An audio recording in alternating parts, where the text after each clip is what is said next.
In the final months of the Second World War, Europe was collapsing into silence.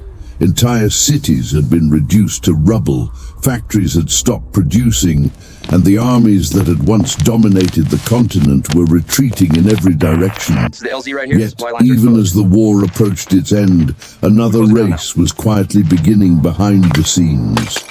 It was not a race for territory, nor for surrendering soldiers. It was a race for knowledge. Hidden across Germany were laboratories, research facilities, and underground complexes where some of the most advanced technologies of the 20th century had been developed. Among the ruins of a defeated empire lay scientific discoveries that could reshape the future of warfare, engineering, and exploration. As Allied troops pushed deeper into German territory, intelligence officers began uncovering documents that hinted at the scale of what had been built during the war. Engineers had developed new propulsion systems, advanced guidance technologies, and experimental rocket designs that seemed years ahead of anything known outside Germany. The most famous of these creations was the V-2 rocket, a weapon capable of traveling faster than the speed of sound. It could rise high into the upper atmosphere before falling toward its target with devastating force. Unlike conventional weapons, there was no warning. By the time the rocket was heard, it had already struck. The V-2 represented more than a terrifying weapon. It represented the beginning of the age of rocketry. Behind its design stood teams of engineers and scientists who had spent years pushing the boundaries of what machines could do. These men understood aerodynamics, propulsion, and guidance systems in ways that few others in the world could match. As Allied commanders studied the captured technology, they realized that the real prize was not the rockets themselves. It was the people who had built them. At the same time, another force was advancing from the east. Soviet armies were moving rapidly through German territory, capturing factories, research centers, and military installations as they went. Every laboratory they seized meant new information, new technology, and new experts falling into their hands. The war in Europe was ending, but a new conflict was already taking shape. The Cold War had begun before the last shots of the previous war had even faded. American officials quickly understood the implications. If Soviet forces captured Germany's rocket scientists, the balance of technological power might shift dramatically. Missiles capable of crossing continents could become the foundation of a new kind of warfare. The nation that mastered rocketry first would possess a strategic advantage unlike anything seen before. In Washington, military planners began discussing a controversial solution. Instead of treating all German scientists as enemies, the United States would selectively recruit those whose knowledge could accelerate American research. Their past involvement with the Nazi regime would be reviewed, but in many cases the urgency of the moment outweighed moral hesitation. The mission would be secret. The objective would be clear. America would secure the knowledge before anyone else could. This plan became known as Operation Paperclip. Under this operation, teams of intelligence officers were dispatched across occupied Germany with a specific task: locate the scientists responsible for advanced weapons programs and bring them into American custody. Some were found in ruined laboratories, still surrounded by equipment and unfinished experiments. Others had fled into rural villages, hoping to avoid being captured by any occupying army. Many were surprised when the soldiers who arrived at their doors were not there to arrest them, but to offer them an unexpected opportunity. They were told that their knowledge was valuable.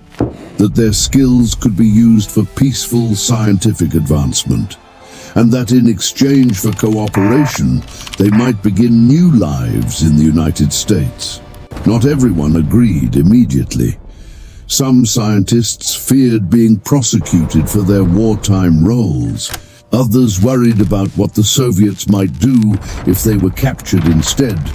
But as the reality of Germany's defeat became impossible to ignore, many began to accept the offer.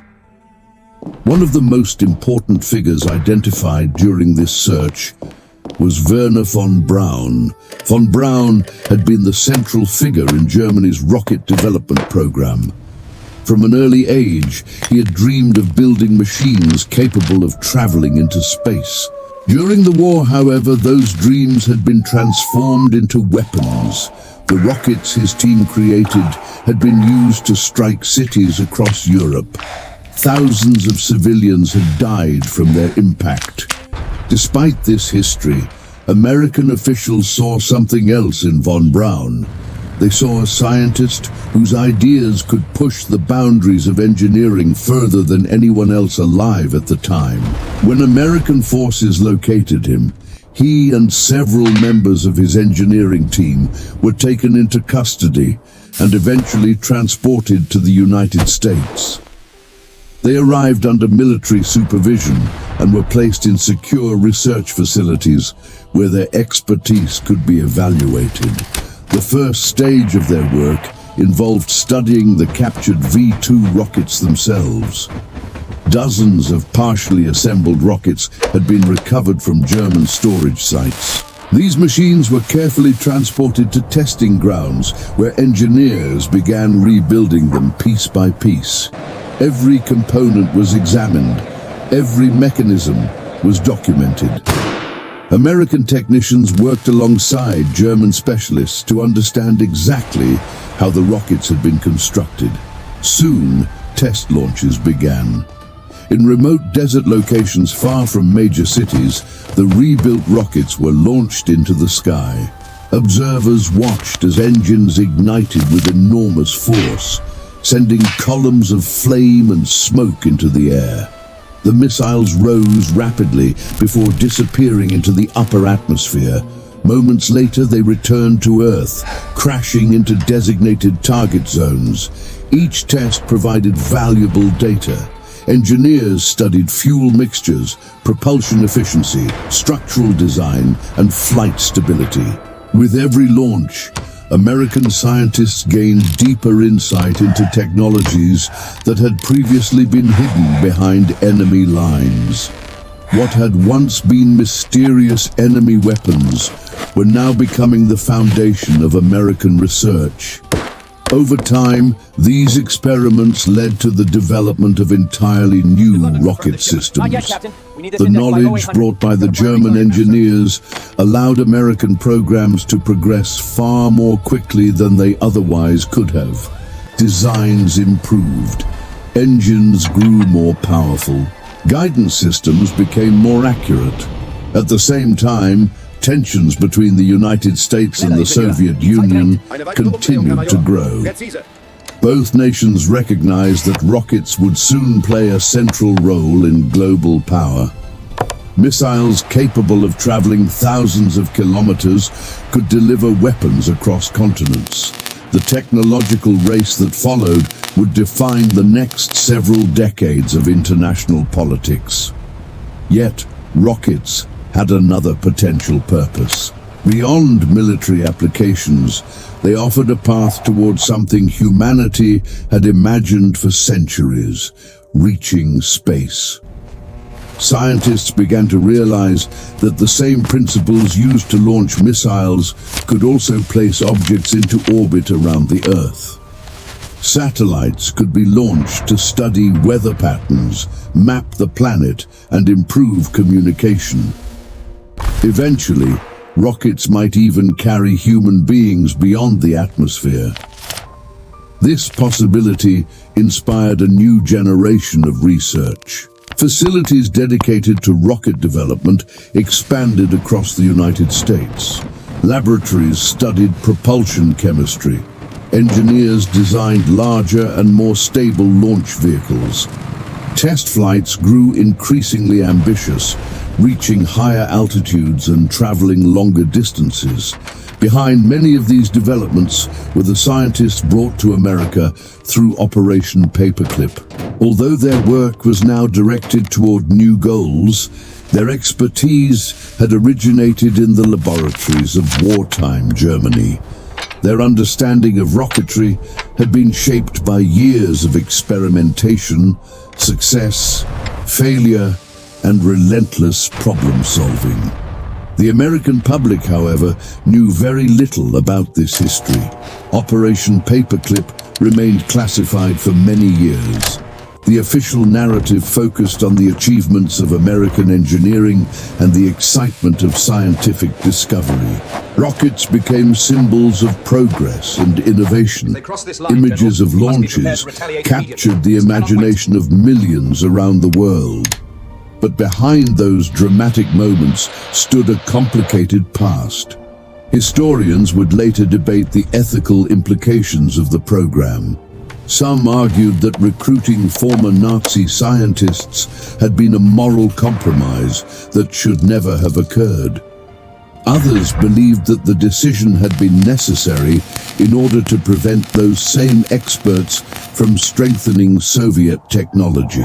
Regardless of these debates, the impact of Operation Paperclip on technological development was undeniable. Without the knowledge obtained during those early years, the American rocket program would likely have advanced far more slowly. The engineers who once built weapons for war now contributed to projects that expanded humanity's reach beyond Earth. As the Cold War intensified, both superpowers pushed their rocket programs further. The Soviet Union achieved a major milestone in 1957 when it launched the first artificial satellite into orbit. The event shocked the world and ignited what became known as the space race.